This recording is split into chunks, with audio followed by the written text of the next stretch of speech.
Muy buenos días.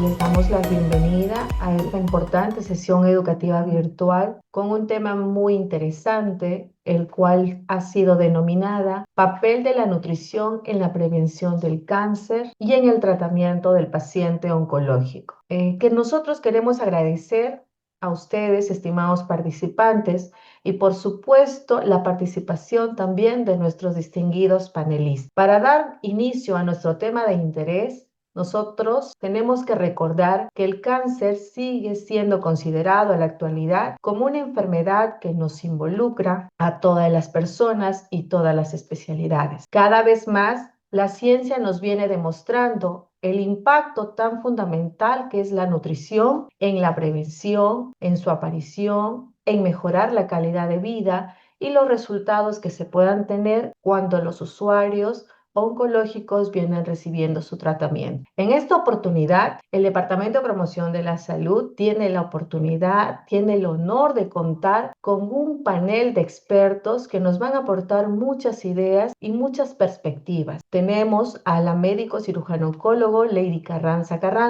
al doctor Harry Hidrogo Tafur, a la licenciada Mariela Angulo Ruiz y a la licenciada en enfermería Victoria Vázquez Angulo. Nosotros, participantes y ponentes, vamos a aprovechar al máximo este tiempo que tenemos. Vamos a escuchar a nuestros panelistas, quienes van a compartir sus puntos de vista sobre el tema que se va a hablar. Cada uno de ellos va a tomar un tiempo de 10 minutos cada presentación. Terminada la exposición de las ponencias, se les va a pasar a abrir un espacio de preguntas, ya sea para cada panelista o para todos en general. En primer lugar, tenemos a nuestra nutricionista, quien va a comenzar nuestra mesa redonda, Mariel Angulo Ruiz. La licenciada Mariel Angulo Ruiz, ella es licenciada en nutrición, tiene una especialidad en nutrición paliativa, una maestría en salud pública con mención en nutrición humana y actualmente se encuentra laborando en el área de nutrición de IREN Norte. Ella nos hablará sobre la relevancia de la nutrición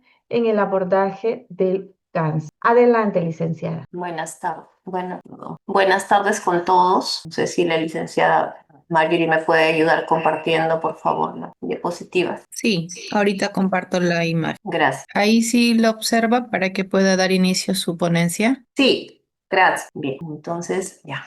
Buenos días, buenas tardes ya con todos. Les hablé la licenciada Mariela Angulo, soy nutricionista. La licenciada Alicia me presentó. Bien, vamos a dar inicio con la ponencia. El tema de hoy, es lo que es la nutrición en la prevención del cáncer y el tratamiento en paciente oncológico. Siguiente, por favor. Bien, como preámbulo, tenemos aquí un gráfico que observa, donde podemos observar el porcentaje de obesidad en las personas de 15 a más años en un estudio ENDES, acá realizado en Perú. Este estudio, se ve, fue ya hace 7 años, porque es del 2014 al de 2018, y se ve que hay un incremento en lo que es la obesidad. No, si hace 7 años estábamos en 22.7%, actualmente ya estamos bordeando un 30% en lo que es casos de obesidad a nivel de nuestro país. ¿Sí? Siguiente, por favor. El mismo estudio también incluyó otras variables, como por ejemplo el consumo de frutas de 5 porciones y o de verduras al día. También en una población de 15 a más años, donde también se ha visto pues que el incremento desde el 2016 a 2018 no fue muy significativo, ¿no? Desde el 2017 a 2018 no fue muy significativo, como podemos ver ahí la línea verde, se mantuvo casi, y fue mayor en las mujeres, a diferencia pues de los varones, ¿no? El consumo de estas frutas y verduras. Siguiente, por favor. Asimismo, vemos que licenciada, no hay un gráfico antes de que ese. Bien, entonces la tendencia en los casos registrados en cáncer hasta el año pasado, hasta el primer trimestre del año pasado, se ha visto pues que ha ido en aumento, ¿no? Estos son los cánceres que han sido registrados a nivel de los diversos hospitales en nuestro país. Y se estima que si en el 2023 la mayoría de casos fue en mujeres, vemos ahí, ¿no? La tendencia fue más en mujeres. Se estimaba que para ya fines del 2024 incremente aún más, ¿no? Llegando incluso hasta los 20.000 casos. Siguiente, por favor.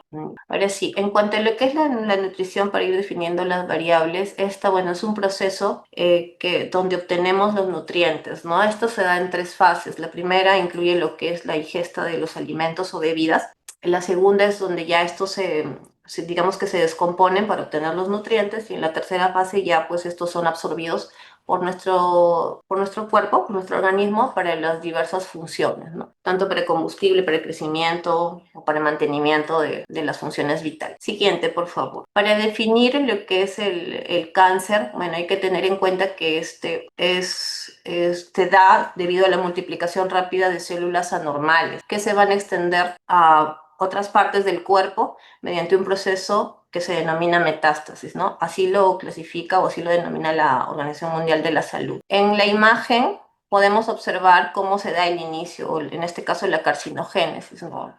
Donde la célula va a ser afectada, va a ser mutada debido a diversos factores, como las radiaciones, virus, y también lo que es sustancias químicas, ¿no? Que proveniendo mi tema de lo que es la alimentación, pues vamos a ver también más adelante que hay sustancias procarcinógenas, ¿no? Que van a dar pase a esta iniciación, que luego va a terminar en una promoción, progresión, finalmente en un cáncer, que si no es tratado a tiempo, pues culmina con una metástasis y finalmente lo que es la muerte, ¿no? Siguiente, por favor. Bien. En cuanto a los factores de riesgo, se ha visto que una alimentación deficiente tiene el mismo porcentaje que el tabaquismo, ¿no? Como factor de riesgo para cáncer. Entonces estamos hablando de un 30%, que es una cifra pues significativa, y por ello hay que tener en cuenta que esto, si ya viniendo al tema que es prevención, ¿no? Se puede manejar, ¿ya? Bien. Dentro de los otros factores están también pues la obesidad, ¿no? La obesidad, el sedentarismo, el consumo de alcohol, las drogas, la contaminación ambiental, los rayos UV, que también forman parte de estos factores de riesgo, sobre todo ambientales. Siguiente, por favor. Ya que hablábamos bueno, mencioné las sustancias procarcinógenas que van a dar el inicio, o en este caso van a afectar el ADN celular. Tenemos en los alimentos algunas que ya han sido más estudiadas, por ejemplo las aflatoxinas, ¿no? Estas las encontramos mayormente en los cereales con alta humedad, donde suelen crecer estos hongos. Por ejemplo, ahí se ve un maíz que está ya hongueado, ¿no? También en las menestras, también que no se conservan bien, también pueden crecer esto, y incluso en el maní o en los frutos oleaginosos, donde aumente la humedad, en su conservación me refiero, puede dar pase al crecimiento de estas aflatoxinas. Estas también se han visto en la mayoría de cafés instantáneos. Bien, en cuanto a lo que son las aminas aromáticas heterocíclicas, es otro tipo de compuestos presentes en los alimentos, pero no en todos los alimentos, sino en ciertas preparaciones sobre todo, ¿no? Cuando nos referimos sobre todo a lo que es el uso de freidoras de aire, o las barbacoas, o los asados, o las parrillas, que ahí es donde se forman estos compuestos. Al igual que los hidrocarburos aromáticos policíclicos, también se dan o se forman cuando son sometidos a este tipo de cocciones mencionadas. En cuanto a las nitrosaminas las encontramos mayormente en los embutidos, también contienen nitrosaminas. Hay algunos compuestos envasados que también contienen las nitrosaminas, pero también se ha visto que están presentes en los vegetales de hoja verde, sobre todo en aquellos que son recalentados. Bien, en cuanto a la acrilamida es una sustancia también bastante conocida. Esta la encontramos mayormente en todo lo que es tostados, ¿no? Ahí vemos que hay un pan que está medio quemado. Ahí, por ejemplo, está formado acrilamida. O, por ejemplo, las papas fritas. Las papas fritas también contienen acrilamida, y si es que estas son recalentadas, todavía aumenta más la cantidad de acrilamida en esta preparación. Siguiente, por favor. Bien, aquí podemos observar siguiente, por favor, licenciada. Bien, bien. Ahí podemos observar un cuadro, ¿no? Donde vemos lo que disminuye el riesgo y lo que aumenta el riesgo, en este caso de los diversos tipos de cáncer, ¿no? De hecho, que lo que disminuye el riesgo mayormente, o que vendrían a ser los factores modificables, tenemos a la actividad física, que va a reducir el riesgo de cáncer colorectal, al consumo de granos integrales, a los alimentos ricos en fibra, a los vegetales, a lo que son los productos lácteos, pero sobre todo los descremados, y lo que es una adiposidad, o es decir, un peso normal, ¿no? Porque una adiposidad alta en el cuerpo pues va a ser un factor inflamatorio, ¿no? Que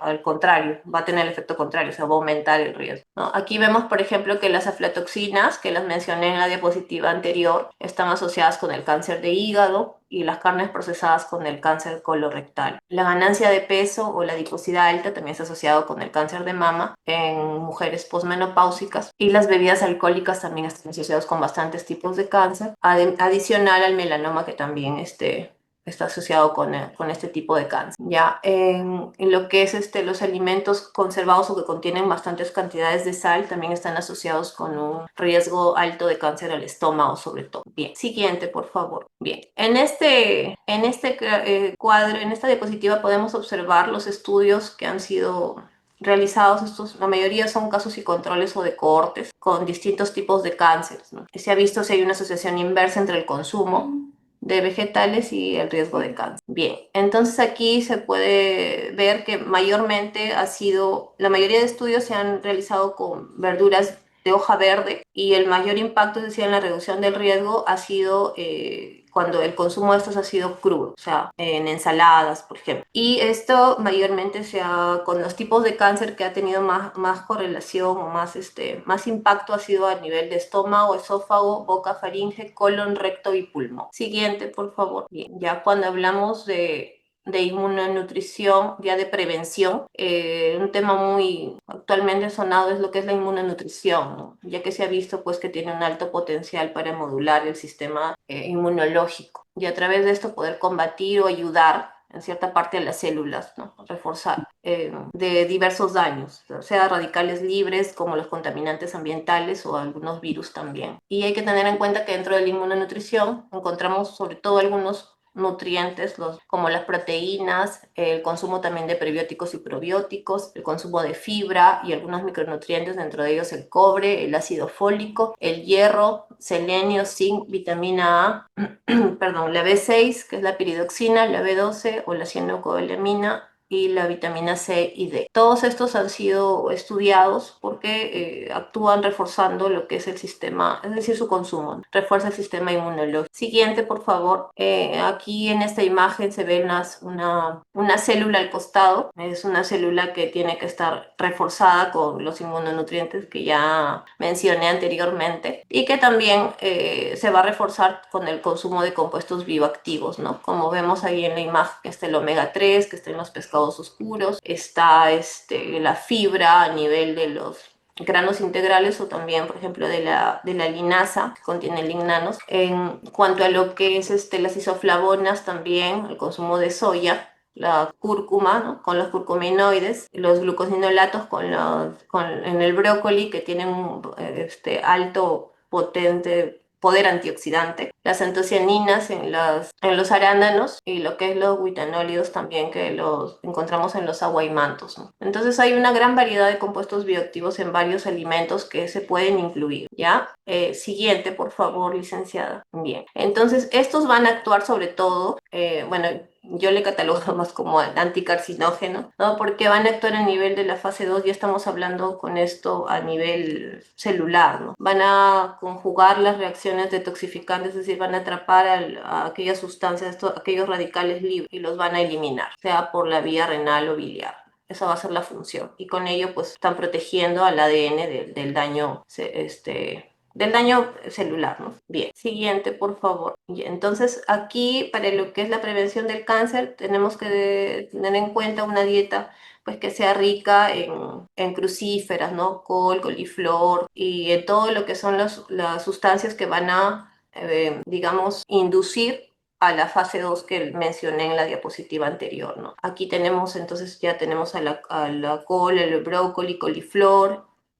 Siguiente, por favor. También está una dieta rica en ácido fólico, ¿no? Sobre todo aquí también para El ácido fólico es la vitamina B9, esto lo encontramos mayormente en las menestras, en las menudencias también lo encontramos y en los vegetales de hoja verde. También están algunas, en la betaína, por ejemplo, ¿no? Que también tiene una potente acción antioxidante, y la encontramos en legumbres, en la leche y en los huevos, sobre todo en las yemas del huevo. La genisteína en la soya, y todo esto va a reforzar o va a asegurar, mejor dicho, la síntesis del ADN y va a proteger a la célula. Siguiente, por favor. También el omega 3, la vitamina D y el ácido retinoico, estos también van a ayudar a una correcta diferenciación celular para que se dé un adecuado crecimiento y, bueno, un adecuado proceso celular. Siguiente, los polifenoles, que también están en el té verde, las uvas y la vitamina C, así como la vitamina E, todos ellos van a actuar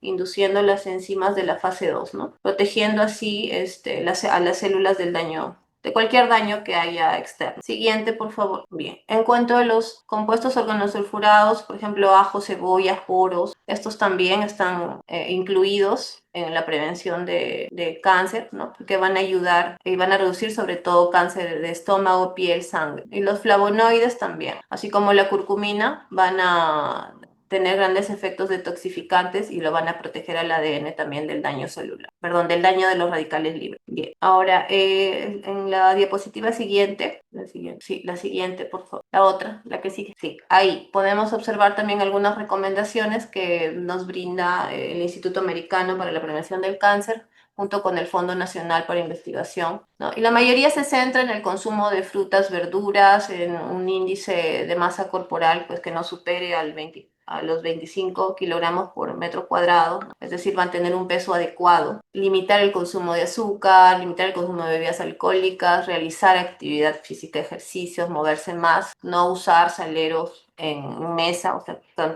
controlar en este caso sería el consumo de sal, ¿no? Y también lo que es carnes rojas, teniendo en cuenta que podrían incluirse, pero en una cantidad de 80 gramos por día en el caso de que se consuman. No estamos hablando tampoco de todos los días, pero para variar la dieta puede incluirse, sino que en una pequeña cantidad y lógicamente evitar en lo posible lo que son las carnes rojas, perdón, las carnes procesadas, ultra procesadas, ¿no? Como los embutidos, las salchichas, este tipo de alimentos. Bien, lo que es siguiente, por favor, licenciada. Ya. Ahora hay que tener en cuenta ya para pasar a lo que es ya el paciente oncológico, que el cáncer tiene diversas repercusiones a nivel de la parte nutricional, ¿no? Va a generar un desgaste muscular, y bueno, va a generar diversos cambios, diversas alteraciones que van a pues alterar sobre todo, como repito, la masa muscular, ¿no? Pese adicional al estrés psicológico, sobre todo que genera en estos pacientes, ¿no? Y los otros síntomas como el dolor,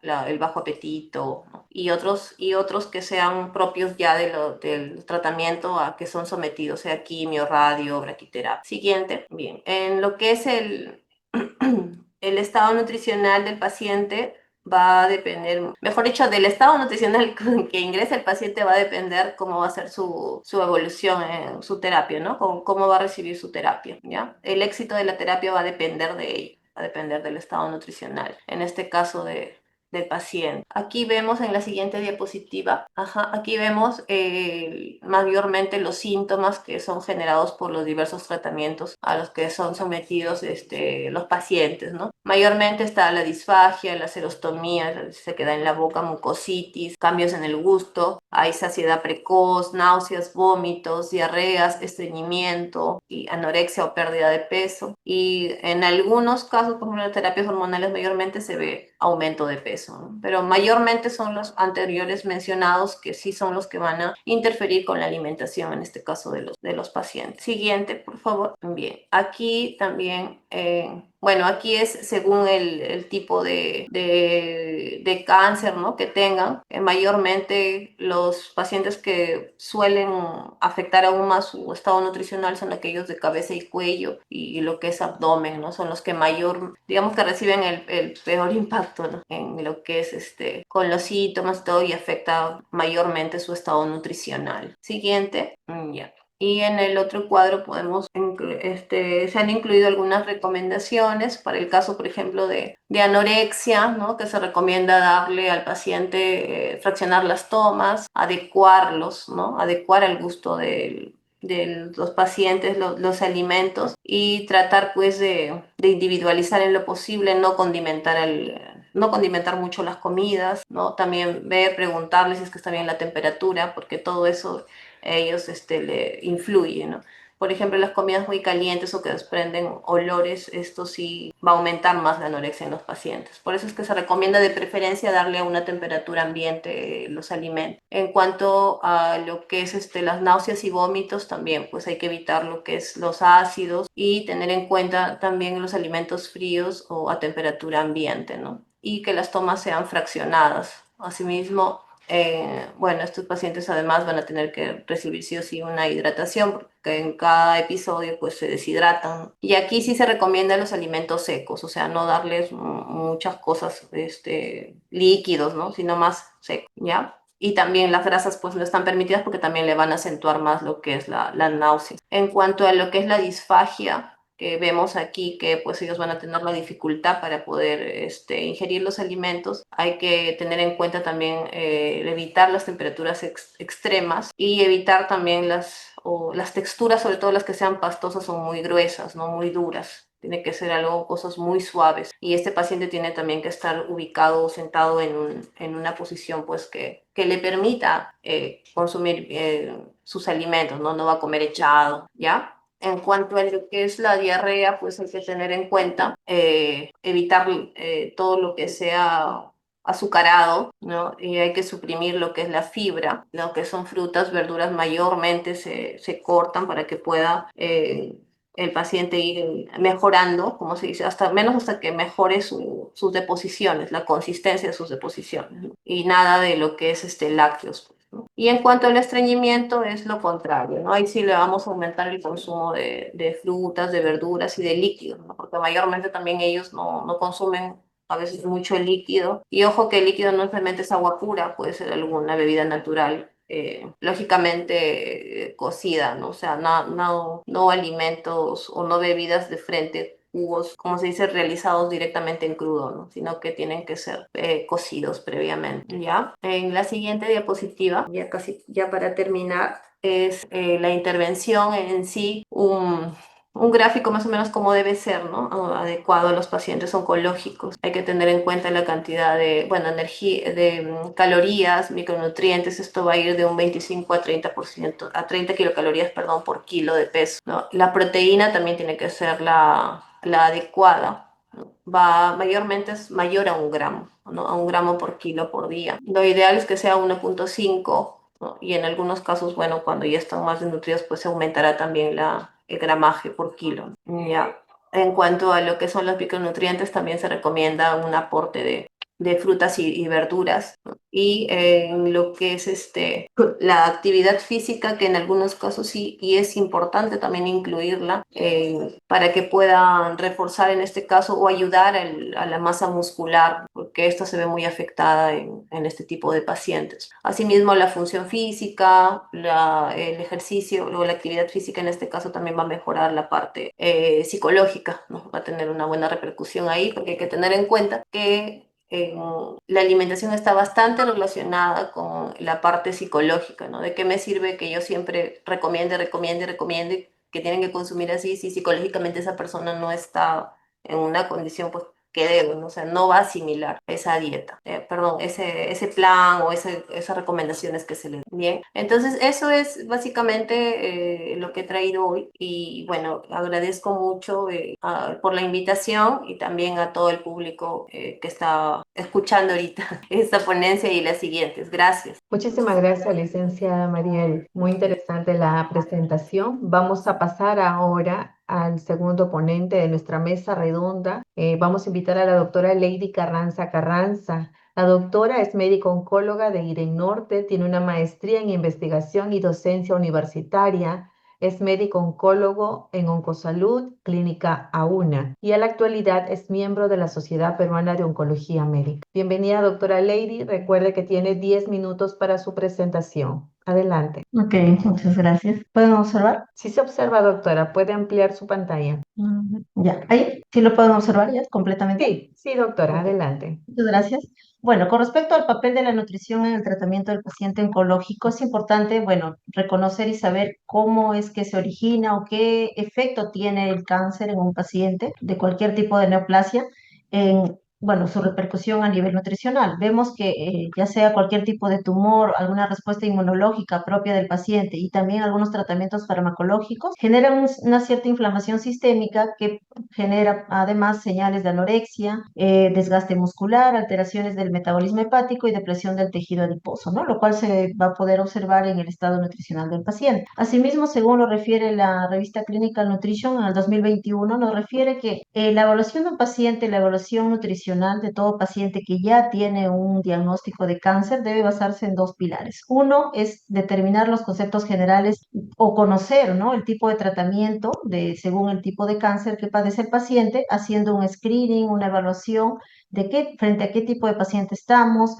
ver el requerimiento de qué tipo de energía o sustratos, ¿no?, necesita el paciente, obviamente la intervención nutricional, por eso es que el manejo es multidisciplinario. Los médicos de diversas especialidades deben también siempre tener a la mano o siempre contar con el apoyo, ¿no?, de los nutricionistas para que nos ayude a que los tratamientos pues sean exitosos, ¿no? También ver la parte del ejercicio y algunos agentes de farmaconutrientes, ¿no?, o farmacológicos. Y el otro pilar es, bueno, sobre todo la parte de la intervención en qué tipo específico de pacientes, ¿no? Aquellos que han recibido o que han sido sometidos a cirugía, aquellos que han recibido radioterapia, aquellos que reciben un tratamiento oncológico médico, ya sea quimioterapias con intención curativa o a veces paliativos, según el estadio de la enfermedad, o algunos también que son sometidos a quimioterapias a altas dosis o incluso que han sido sometidos a trasplante. Aquellos también pacientes que son sobrevivientes de cáncer, porque hay muchos pacientes que ya no tienen enfermedad,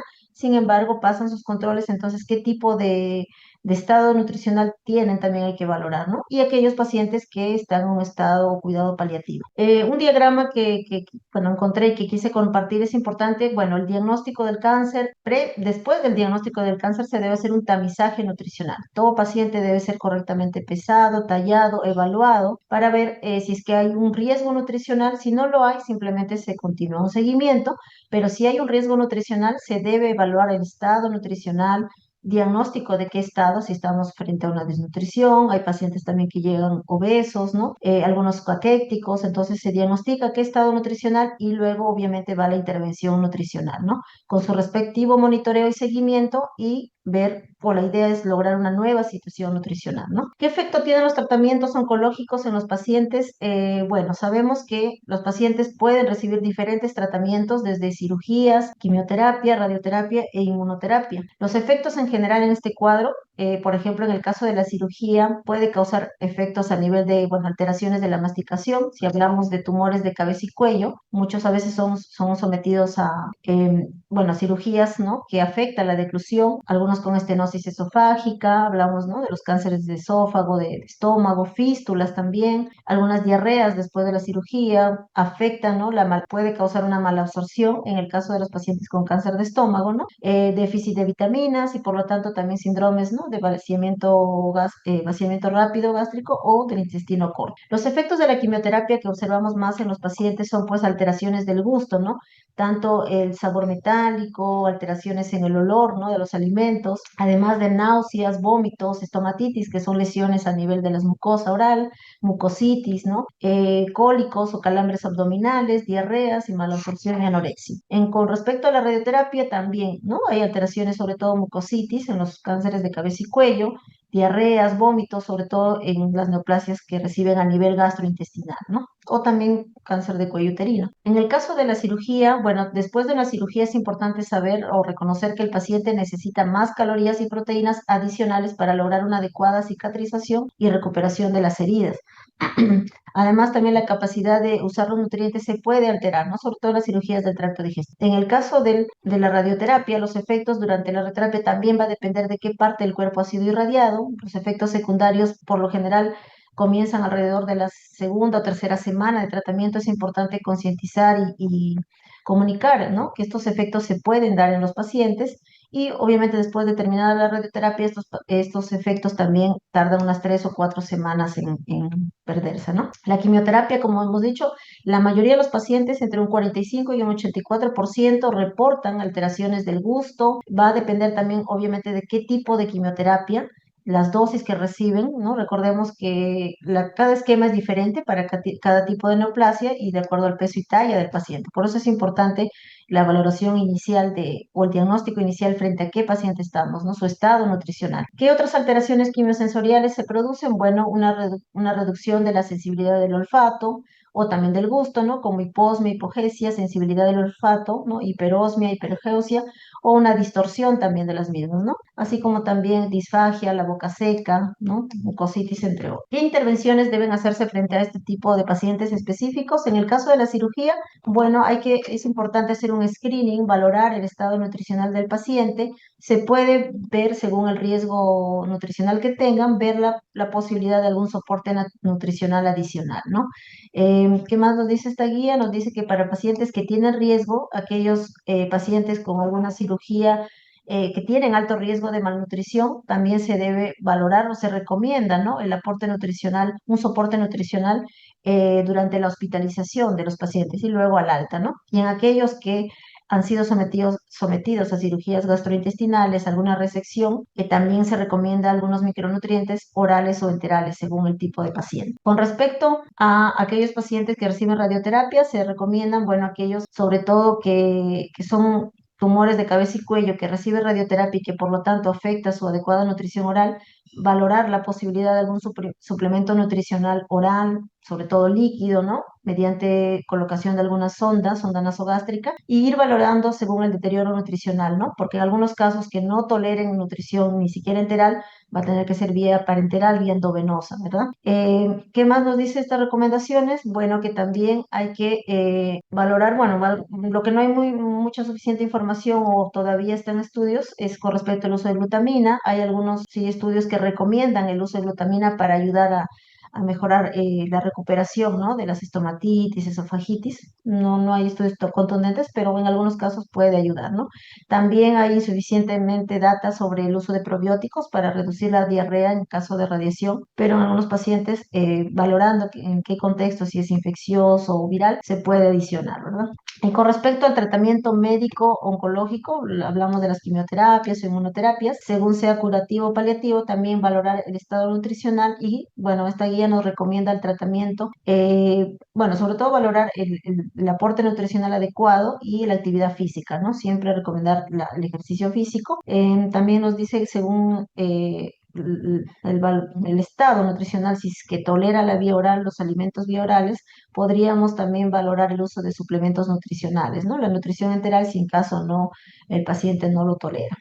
Porque hay pacientes que vemos que, sobre todo aquellos que reciben cisplatina, los cánceres de cuello uterino, que reciben la radioterapia sumado a la quimioterapia, la mayoría vienen por náuseas y vómitos, ¿no? Entonces es importante que el médico valore el efecto adverso, regule algunas dosis, pero también ir adicionando pues la terapia nutricional, ¿no? Como nos dice acá, también en casos que reciben altas dosis o aquellos que van a trasplante, también se debe utilizar la terapia nutricional, sea de manera enteral o parenteral, para lograr la recuperación rápida de los pacientes, ¿no? Tengamos en cuenta que los pacientes que son trasplantados tienen más riesgo de inmunosupresión. Ahora, ¿cómo un nutricionista les puede ayudar a mejorar la nutrición de un paciente que ya padece cáncer? Bueno, nos va a ayudar a mantener el estado nutricional. Es importante trabajar de la mano con ellos porque nos va a ayudar a recuperar el estado también. Algunos pacientes, propiamente por la enfermedad, es que vienen en un mal estado nutricional, que han perdido bastante peso, masa muscular. Entonces, el rol, ¿no?, de la nutrición nos va a ayudar acá a poder recuperar. ¿Qué más? Disminuir o mejorar los síntomas, ¿no? Para que, por lo tanto, pues al mejorar los síntomas, el paciente se adhiere mejor al tratamiento, porque muchas veces por la quimioterapia o la radioterapia, tantas náuseas o vómitos les causa que el paciente pues tiende a dejar, ¿no? O a veces también baja su sistema inmunológico, hace neutropenia, entonces nosotros tenemos que dejar un reposo y eso de cierta manera dificulta, ¿no? O hace que el tratamiento no sea lo más regular posible y por lo tanto también condiciona cierto fracaso, ¿no?, en el tratamiento del cáncer. También nos ayuda a evitar una mayor toxicidad del tratamiento y brindar, bueno, educación nutricional tanto al paciente a la familia, que son los que también brindan el apoyo, ¿no? O los cuidadores, ¿no? del paciente. ¿Cómo influye entonces la nutrición en el tratamiento del cáncer? Bueno, en oncología sabemos que la nutrición desempeña un importante papel, sobre todo porque ayuda a fortalecer el sistema inmunológico, nos va a ayudar a reducir los efectos de las terapias, cualquiera de las terapias en las que esté el paciente, y también mejorar su calidad de vida. Se sabe que un mal estado nutricional durante el tratamiento va a tener un impacto negativo, ¿no? Porque ya no va a ser tan seguido el tratamiento, el paciente a veces suspende el tratamiento, entonces eso lleva también un aumento de la duración de la hospitalización porque vienen neutropénicos, bajan sus defensas, entonces el paciente tarda en recuperarse, ¿no? Y se hospitaliza, incluso ahí puede adquirir alguna infección, ¿no? Entonces, todo eso genera complicaciones. Entonces, ¿qué nos ayuda la nutrición adecuada? Una reducción de la morbimortalidad, ¿no? La importancia, entonces, ¿qué rol cumple la nutrición en un paciente que recibe tratamiento? Bueno, mejorar la tolerancia a la terapia, nos va a ayudar a que el paciente pues, pueda tolerar mejor los medicamentos, disminuyan las náuseas, vómitos, la fatiga o pérdida de apetito, a reducir los efectos secundarios, a mitigar estos efectos que el paciente ya de por sí va por el propio cáncer y además adicionamos al tratamiento, ¿no? Que los hace perder peso, ¿no? O pérdida del gusto. Y también es importante resaltar que fortalece el sistema inmunológico. Una nutrición adecuada va a ayudar a fortalecer el sistema inmunológico del paciente, a combatir infecciones y fácil recuperación. Y mejorar la calidad del paciente, pues la idea es que el paciente tenga más energía, que se sienta mejor con una buena alimentación,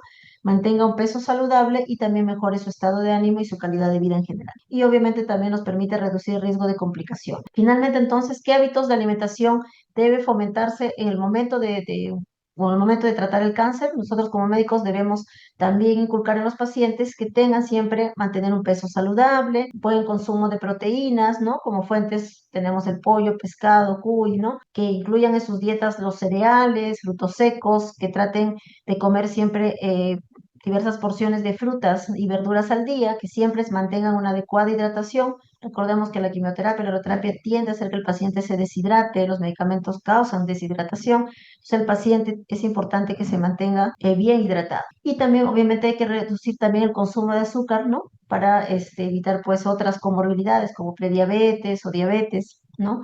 Hervir siempre los alimentos es algo que también enfocamos a los pacientes porque lo importante es que el paciente pues continúe el tratamiento, ¿no? Si el paciente no consume hervido los alimentos o consume alimentos en la calle, mal cocidos, sin un adecuado lavado de manos, pues hay riesgo de que contraiga cualquier germen y por lo tanto alguna infección, ¿no? Que va a dificultar su tratamiento. Evitar el consumo de enlatados o procesados y evitar el consumo de bebidas alcohólicas también, ¿no? Como una adecuada recomendación. Muchas gracias por su atención. Muchísimas gracias, doctora Lady. Ahora vamos a pasar a la licenciada, vamos a invitar a la licenciada Victoria Vázquez Angulo. Ella nos va a hablar de este tema desde su punto de vista como enfermera. La licenciada Victoria Vázquez es egresada de la Universidad Privada Antenor Orrego, tiene estudios culminados de segunda especialidad en enfermería oncológica, tiene estudios en Administración y Salud Pública, la Universidad de Ciencias Aplicadas de Fulda, Alemania, y como experiencia laboral ha trabajado en el Servicio de Promoción de la Salud, ha estado en el Programa Estratégico de Prevención y Control del Cáncer y actualmente integra la Unidad Técnico-Funcional de Telesalud del Instituto Regional de Enfermedades Neoplásicas. Adelante, licenciada. ¿Cómo está, licenciada Alicia? Buenas tardes con todos. Gracias por la invitación. Me permiten compartir pantalla.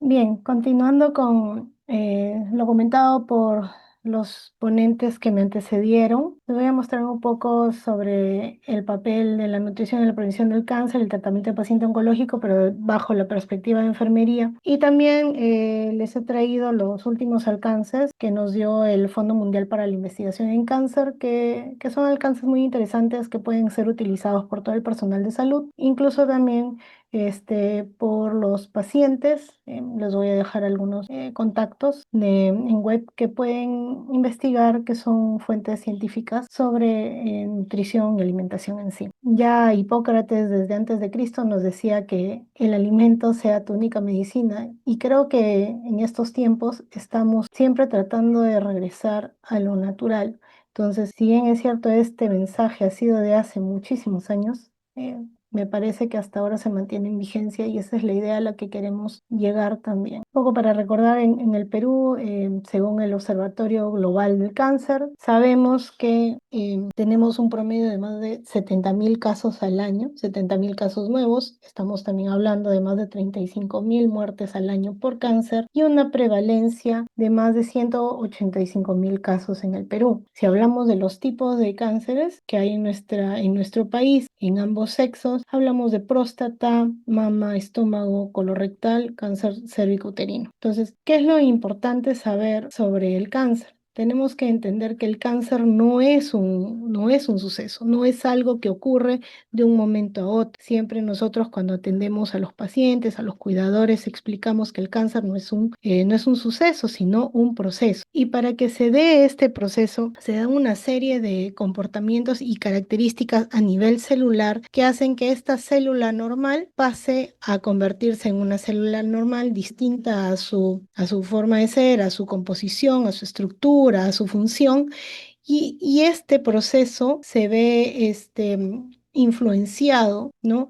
por distintos factores. El Fondo Mundial para la Investigación en Cáncer, que es una institución que existe desde 1982, ha ido recopilando información científica a nivel mundial de corte epidemiológico, y otros tipos de estudios, ¿no? En donde ha ido encontrando evidencia, valga la redundancia científica, sobre estos factores y cómo influyen en el proceso del cáncer. Hablamos de factores propios del huésped, factores ambientales y factores propios de la dieta y el estilo de vida. Cuando nosotros hablamos de factores propios del huésped, hablamos de la genética de la persona, la epigenética, microbioma, la edad, el género, el estado metabólico de la persona, su estado inmunitario, si hay algún estado inflamatorio y algunos otros factores propios.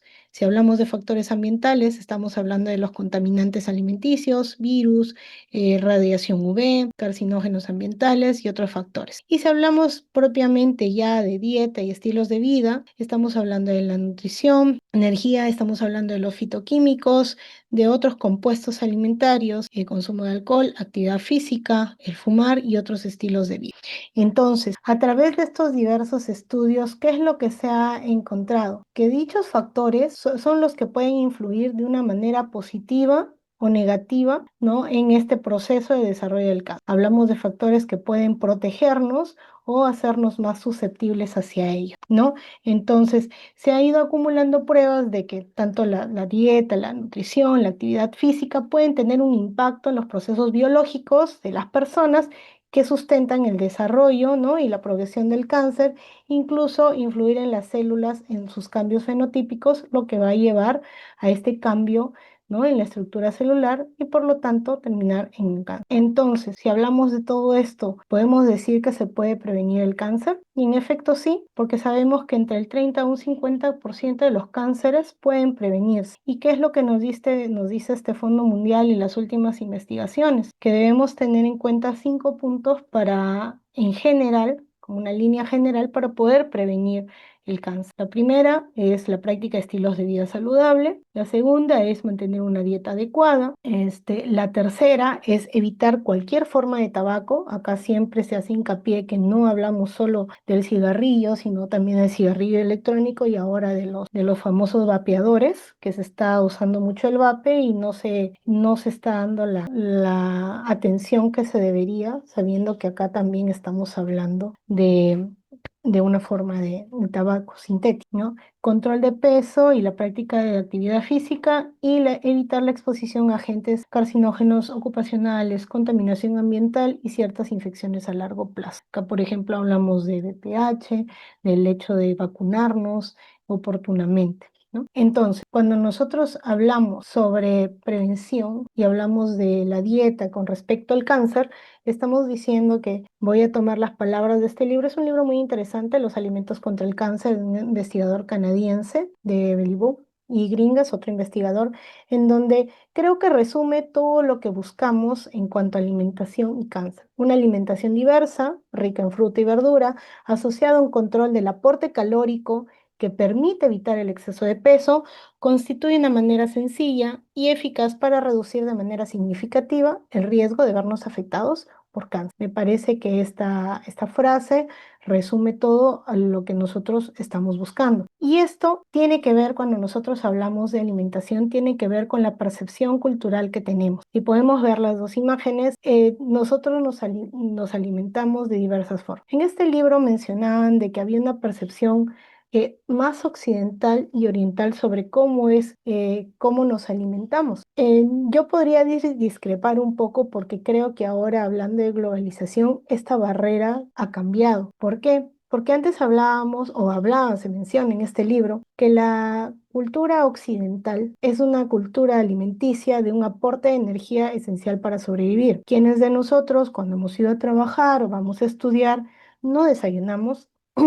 Desayunamos en el camino, desayunamos en medio del trabajo, en medio de clases, desayunamos lo primero que encontramos, lo más accesible económicamente, ¿no? O a veces simplemente evitamos el desayuno hasta llegar al almuerzo. ¿Y qué comemos? Comemos lo que esté más a la mano, ¿no? A veces dicen, no, desayuno mi quinoa, desayuno mi pan con palta, con tortilla. Sí, pero uno no le prepara en casa, o de repente yo no he visto si de repente la preparación ha sido con mucho aceite, ¿no? Hay cosas que no estamos tomando en cuenta. Me dicen, no, yo desayuno y desayuno un tamal, una humita, pero no estoy considerando el aporte calórico que me está dando eso, y me conlleva a picos de glucosa alto que me dan energía en ese momento. ¿Por qué? Porque necesito continuar con mi actividad, pero yo no lo estoy viendo como algo en el fondo que va a ser beneficioso para mi cuerpo. Esto es más o menos lo que habla de la percepción cultural a nivel occidental. Y en cambio, cuando hablamos de una percepción más de corte oriental, estamos hablando de una alimentación que busca que los alimentos que yo consuma sean beneficiosos para la salud, que busquen prevenir las enfermedades, ¿no? Pero como les digo, actualmente con la globalización y con todos los aportes tecnológicos que hay, y cómo el mundo globalizado está avanzando a pasos agigantados, y lo que yo sabía hoy para mañana ya es completamente obsoleto, lo mismo es con muchas otras cosas, ¿no? Como la propia alimentación. Acá nomás nosotros en Trujillo hace 10, 15 años no habían moles, no era común comer comida chatarra, no era común tomar gaseosa todos los días. Tomar gaseosa era un tema de una reunión familiar, de alguna celebración, ¿no? Pero ahora es algo común. Es ver a los chicos en las universidades consumiendo gaseosa mañana, tarde y noche, en los kioscos escolares. A veces se hace mucha incidencia en la alimentación, en la nutrición adecuada para los niños, los jóvenes, para justamente prevenir problemas mayores en la adultez, pero ya estamos viendo problemas de obesidad hasta en niños, ¿no? No estamos solo hablando de desnutrición, estamos también hablando de otro tipo de problemas nutricionales. Entonces, la percepción que tenemos y cómo nos alimentamos, y no solo nosotros como personas, tenemos que también entender la perspectiva, no como un ser unitario, sino que yo formo parte de una familia, formo parte de una comunidad. Y muchas veces cuando tenemos en casa un familiar, no solo con cáncer, sino con otras enfermedades, puede ser hipertensión, diabetes, los cambios alimenticios tienen que ser graduales y tienen que ser globales. No es dable que yo en mi casa, por ejemplo, tenga a mi madre con diabetes, le hago ahí una dieta, o tengo a mi padre con hipertensión, le hago dieta, pero yo estoy al lado comiendo con bastante sal, no comiendo verduras, etcétera. Entonces, los cambios se van dando de manera gradual, y si tenemos niños en casa, la idea es que ellos desde pequeños vayan adoptando estos cambios, pero los cambios se van haciendo conforme lo que yo miro y aprendo desde mi hogar, ¿no? Y esto se va a ir extrapolando no solo a estas enfermedades, sino también al propio cáncer, a la prevención del cáncer. ¿Qué es importante saber, aparte de tener en cuenta la percepción cultural que tenemos sobre la alimentación? Aprender en parte a leer etiquetas. Sería mentir decir que toda la alimentación debería ser natural. Es cierto, deberíamos optar siempre por lo más natural para poder alimentarnos, pero también es cierto que en este mundo globalizado a veces tenemos que consumir alimentos ya procesados. Entendamos que la industria alimentaria no ha venido para hacernos daño. La industria alimentaria es la industria que ayuda a la conservación de alimentos y poder consumirlos de manera inocua y segura, de manera envasada, porque no los puedo obtener de repente o conservar de manera natural. Esto ya es todo un debate, ¿no? Pero la idea es que nosotros como consumidores tenemos que aprender a leer etiquetas, entender que no necesariamente lo que dice light o bajo en azúcar o cero grasas es necesariamente lo más saludable. Tenemos que entender que no es sinónimo de bajo en calorías ni necesariamente más sano. Entonces, siempre bueno, como enfermeras hago hincapié en que se tiene que aprender a leer las etiquetas de lo que consumimos o le vamos a dar a nuestro familiar. Por otro lado, entendamos entonces que el alimento es el producto consumido por una colectividad que ha sido visto que nos va a dar beneficios a largo plazo para nuestra salud. Entonces, dentro del alimento se encuentran diversas sustancias que ya la nutricionista Mariel les ha comentado y las últimas que han sido un poquito más investigadas eran los que ella había mencionado, los compuestos fitoquímicos, ¿no?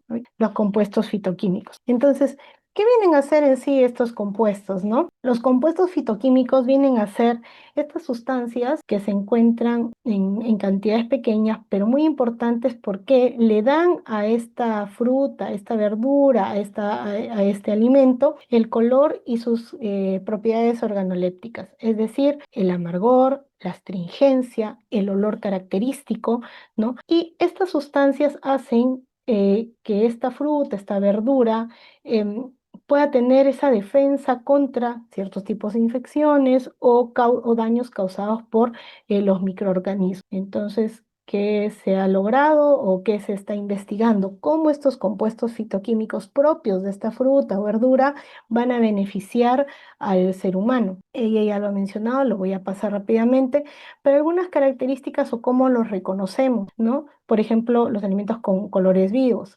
Vino tinto, me dicen, licenciada, pero el vino tinto no es una fruta, no es una verdura, sí, pero viene de la uva. Y los estudios nos dicen que el resveratrol propio de la uva en el vino puede ser beneficioso para la salud en cantidades moderadas. El té verde, la uva, la manzana, la cebolla, los frutos rojos, los cítricos, ¿no?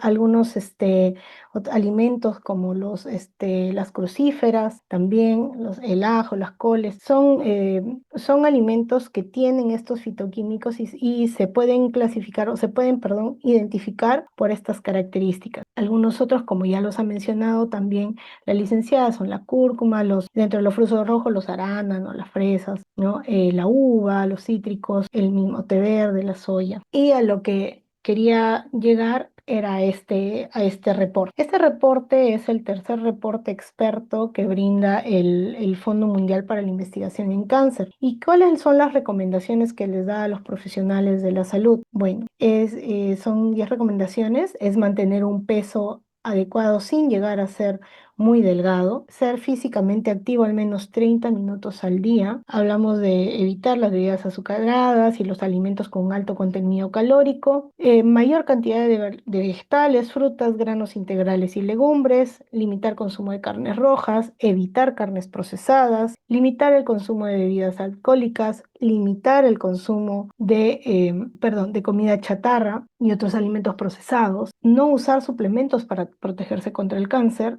la lactancia materna, lo pone en signos de exclamación. Y los sobrevivientes del cáncer, las personas que ya han sobrevivido al cáncer, deberían seguir las recomendaciones para prevención del cáncer. No es que me curé y me olvido, no. Debo seguir teniendo las precauciones que debería tener como si no hubiese tenido cáncer. Y sobre todo, no fumar, y acá hablamos tal cual, tabaco, vape, cigarrillos electrónicos, no fumar y evitar la exposición prolongada al sol. Dentro de este reporte hay evidencia científica con respecto a qué alimentos disminuyen el riesgo contra el cáncer de manera muy fehaciente o hay todavía estudios que hay una disminución probable y hay otros también que nos mencionan cuáles nos aumentan el riesgo para cáncer, qué tipo de alimento. Entonces, este es un resumen porque este es un reporte de más de 300 hojas, está en inglés, no ha sido todavía traducido al español, pero es muy interesante. Entonces, ¿qué evidencias sólidas presenta este reporte sobre la dieta y la actividad física en la prevención del cáncer? Hay estudios con evidencia convincente de un incremento convincente del riesgo para cáncer con respecto a bebidas alcohólicas. Las bebidas alcohólicas incrementan el riesgo de cáncer de boca, faringe, laringe, esófago, hígado, colon y mama en mujeres posmenopáusicas. El uso de betacaroteno, de suplementos de betacaroteno a altas dosis, se ha demostrado, se ha encontrado evidencia que en pacientes, personas fumadoras, aumenta mucho más el cáncer de pulmón. El aumento de la grasa corporal también incrementa el riesgo para cáncer con respecto a esófago, páncreas, hígado, colon, endometrio, cáncer de riñón y mama en mujeres posmenopáusicas. El aumento de peso corporal en cáncer de mama en mujeres posmenopáusicas, las aflatoxinas, que también lo mencionó la licenciada, hay evidencia convincente sobre incremento de riesgo para cáncer de hígado. Las carnes procesadas también muestran evidencia de incremento para cáncer colorectal. La presencia de arsénico en agua potable en cáncer de pulmón, esto no es muy común acá, pero lo menciona el reporte porque este reporte es a nivel mundial. Y las bebidas azucaradas, obviamente, aumentan el riesgo propio del riesgo de aumento de peso, sobrepeso u obesidad, también conllevando a un aumento de estos tipos de cáncer. Ese es con respecto a evidencia, como les digo, convincente, ¿no? Que sea evidencia sólida sobre incremento de riesgo de cáncer. Con respecto a una evidencia que se ha encontrado un probable aumento del riesgo, son estas que les voy a presentar. Todavía faltan mayores estudios, pero ¿qué se ha encontrado sobre este probable aumento de riesgo para cáncer? Es el consumo de carnes rojas para cáncer colorectal, el pescado salado estilo cantonés se ha encontrado para cáncer de nasofaringe. Los alimentos conservados por salazón, que vendrían a ser las cecinas, alimentos en salmuera, salmones, hay evidencia para cáncer de estómago, arsénico para cáncer de vejiga y piel, arsénico en agua, ojo. El consumo de mate, por ejemplo, en la Argentina, también hay evidencia de un probable aumento de riesgo para cáncer de esófago del tipo de células escamosas. Las bebidas alcohólicas para el cáncer de estómago y mama en mujeres premenopáusicas. El aumento en carga glucémica es para cáncer de endometrio, perdón, y el aumento de grasa corporal para cáncer de boca, faringe, laringe, estómago, vesícula biliar, ovario y próstata. Y si hablamos de consumo de dieta tipo occidental, la comida chatarra, comida rápida, bueno, igual el riesgo de aumento de peso, sobrepeso u obesidad. Pero no todo es malo. Hay evidencia muy convincente, evidencia científica sobre disminución del riesgo de cáncer. ¿Y cuál es? Es la actividad física. Realizar actividad física de manera moderada e intensa se ha reportado que hay una evidencia convincente fehaciente para disminución de riesgo de cáncer de colon. Por eso es que es importante, por ejemplo, las mujeres cuando están entrando a la edad de la menopausia y empieza el aumento de peso, la grasa corporal, es importante la actividad física para disminuir mucho más el riesgo de cáncer, por ejemplo, no solo de cáncer de mama, de endometrio, también lo estamos viendo de cáncer de colon. Las personas que tienen sobrepeso tienen que pensar también en ir aumentando de manera gradual la actividad física para disminuir su riesgo para cáncer de colon. Y estos estudios también muestran estos tipos de alimentos que pueden de manera probable disminuir el riesgo para cáncer, pero aún faltan más estudios, que son los cereales integrales para cáncer colorectal, los alimentos que contienen fibra dietética, también cáncer colorectal, los productos lácteos, también el mismo cáncer, vegetales no almidonados o frutas para los cánceres del tracto del tubo digestivo, también para cáncer de pulmón. El café, miren, hay evidencia, pero todavía, como les digo, falta estudios que podría ayudar a disminuir el riesgo para cáncer hepático y de endometrio. La dieta tipo mediterránea, estamos hablando rica en aceite de oliva, puede disminuir el riesgo para sobrepeso, obesidad. Los suplementos de calcio se ha encontrado algunos estudios que pueden ayudar a disminuir el riesgo de cáncer colorectal, pero acá siempre hacemos un paréntesis porque a veces hablamos de suplementación, pero la misma guía nos dice que no deberíamos usar suplementos para prevenir el cáncer. Todo lo que es suplementación siempre se tiene que discutir con el médico que está atendiendo el caso, porque también se ha encontrado casos que utilizar suplementos en calcio podría aumentar más bien otro tipo de riesgo, que sería, por ejemplo, para el riesgo de cáncer de próstata si hablamos de un consumo de más de 200 miligramos día, ¿no? Entonces, son algunos estudios que se han ido presentando y que es importante tenerlos en cuenta y que todos siempre volvemos a lo básico, que es todo cambio que yo quiera realizar, toda suplementación que tenga que tomar, tengo que discutirlo con mi médico. La actividad física moderada e intensa puede disminuir el riesgo para cáncer de mama, en posmenopausia para cáncer de endometrio. La actividad física intensa vigorosa también puede disminuir el riesgo, también cáncer de mama, pre y posmenopausia. La lactancia materna se considera un agente protector para las mujeres, tanto para cáncer de mama, pre y posmenopausia, y las personas que han sido amamantadas disminuye el riesgo para sobrepeso u obesidad. Esto, como les digo, no lo digo yo, este reporte lo pueden encontrar, se encuentra en la web y hasta el año 2018 está el tercer reporte presentado. Aún no hay una actualización. Entonces, para ir culminando esta parte, de manera general, las recomendaciones a los profesionales de la salud, si tuviese colegas enfermeros acá en sala, es entender que la dieta puede desempeñar un papel importante en la prevención del cáncer, la progresión de enfermedad y la tolerancia al tratamiento. Entendamos que un paciente oncológico una persona sana, comer los alimentos de manera regular no suele ser un problema, pero ya cuando estamos hablando de un paciente oncológico, estamos hablando de que la propia alimentación puede considerarse un desafío, porque necesitan comer no solo para mantener la fuerza, sino también para poder hacer frente a los efectos secundarios del tratamiento, como ya ha venido mencionando la doctora Carranza y la licenciada Angulo, ¿no? Entonces, tenemos que entender que como enfermeros, somos un profesional que va dando acompañamiento no solo al paciente, sino también al cuidador. Muchas veces dejamos de lado al cuidador, incluso a la familia y el soporte a este paciente para entender que es parte crucial de poder tener un tratamiento clave y oportuno. Ahora, aunque actualmente los estudios son limitados, se ha identificado que hay una tendencia positiva en las intervenciones dietéticas que hacen los enfermeros, siendo efectivos para aumentar la ingesta dietética en pacientes con cáncer y los sobrevivientes. Y sobre todo, no quiero terminar sin decir que es muy importante y agradezco a los compañeros de promoción de la salud entender esto, que el trabajo multidisciplinario y el esfuerzo en equipo se va a visibilizar con un paciente bien cuidado, con buena adherencia al tratamiento, bien alimentado y con un soporte familiar adecuado, siempre acompañado por nosotros como todo un equipo de salud. Como les mencionaba, hay algunas páginas que son importantes de repente mencionar si quieren hacer más investigación de una manera con información científica, ¿no? Hablamos de Mi Plato, esta página es del Departamento de Agricultura de Estados Unidos y también tiene su versión en español, en donde ustedes pueden ingresar, incluso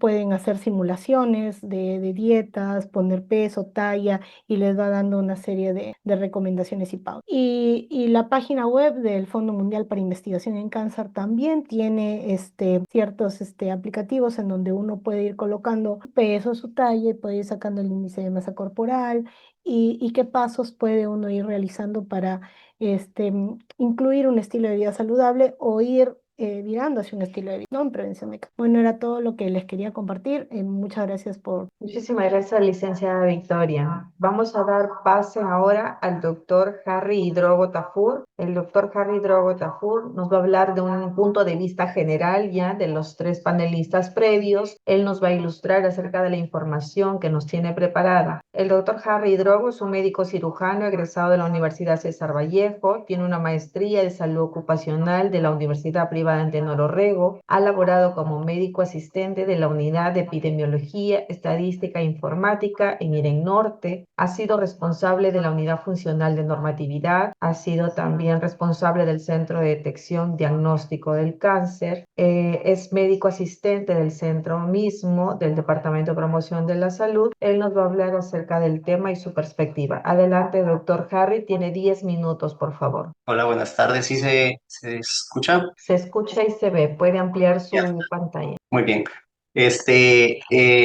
Para aclarar un poco los puntos que ya hemos venido hablando, vamos a ir detallando cosas rápidas porque los compañeros panelistas ya han mencionado la mayoría de casos que digamos que vamos a coincidir en el manejo, ¿no? Entonces hay que tener en cuenta que la incidencia a nivel mundial por la OMS que del cáncer pues está en boga, ¿no? Entonces tenemos desde el cáncer de pulmón hasta el cáncer de estómago, próstata, que son los que tienen mayor incidencia hasta el año 2022. Y la mortalidad también va de la mano con este tipo de cáncer, que esto engloba, si es a nivel mundial, también va a estar implicado en lo que es en América Latina y también en lo que viene a ser la parte nuestra de nuestro hospital, ¿no? Siendo lo más característico de nuestro registro hospitalario, durante el periodo 2006 a 2022, los cánceres comunes de ese cuello uterino en mujeres, mama, estómago, piel,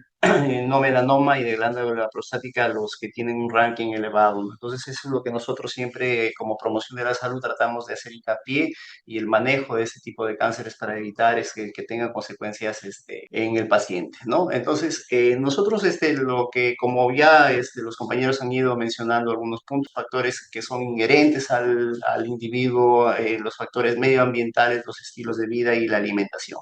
Entonces, hay que tener en cuenta que muchas veces nos incluimos a veces algunos de los actores del ámbito médico que tratamos de cambiar el estilo de vida, pero cuando ya tenemos una enfermedad instaurada, más no hacemos el previo, ¿no? O sea, evitar que nos aparezca una enfermedad, como mencionaba una compañera. Doctor, su audio. Debería, ahí, ¿se escucha? Sí, se escucha. Entonces, listo, entonces esos serían los factores, ¿no? Entonces, como decía, deberíamos evitar algún tipo de enfermedad, pues teniendo alimentos, una alimentación adecuada y balanceada, ¿no? Entonces, ¿cómo es que se organiza? Ya lo ha mencionado la doctora Lady, lo ha mencionado la compañera de nutrición, pues hay una inflamación crónica que esto hace que las células que deberían tener una función y una morfología normal, pues están alteradas y es donde aparece que unas células que debería tener una característica elipsoide, pues aparezca de otro tipo de forma y empieza a deformarse, empieza a haber el tipo de cáncer. Y esto va de la mano con el estrés oxidativo,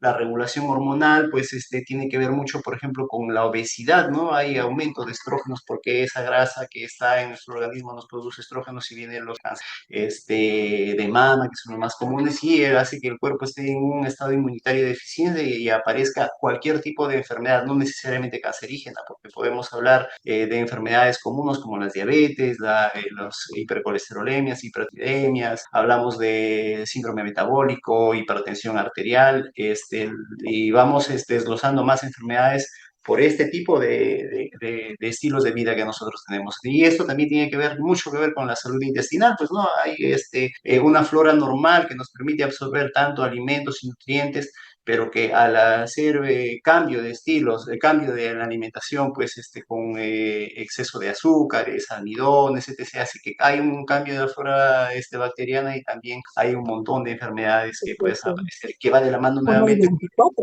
¿no?